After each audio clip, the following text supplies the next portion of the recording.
department. It's just another step in the chief's promise to make those changes following protests against police brutality. Fox 17's Julie Dunmeyer is here now after speaking with the chief on their work moving forward. Julie.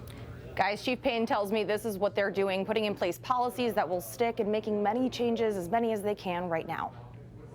We've been busy working to make changes the community has demanded following the deaths of people like George Floyd and Breonna Taylor at the hands of police. We're listening to the community. We're listening to our officers.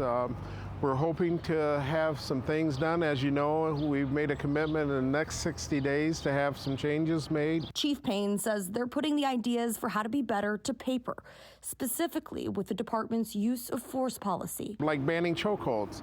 That is not a trained technique in the Grand Rapids Police Department. We do not train our officers to use neck restraints unless it's a deadly force situation. But before George Floyd, that ban wasn't in the policy specifically. Now it soon will be. Putting that into our use of force policy so everyone understands that, I think it will do better in us being transparent. They're also reallocating portions of the police budget to fund civilian employees, if the City Commission gives them the okay to do that at their next meeting on July 7th. Better communications with the community.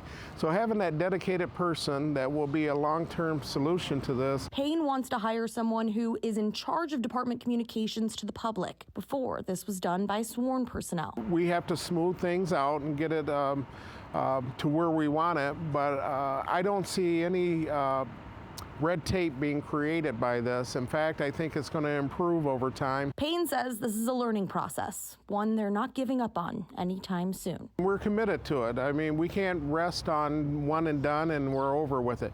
We're constantly looking at how we can improve the service that we're giving the community of Grand Rapids. I'd like to think they realize we are open to change and we're always looking to do better, to keep the community informed, and this is just one avenue that we'll be using to do that.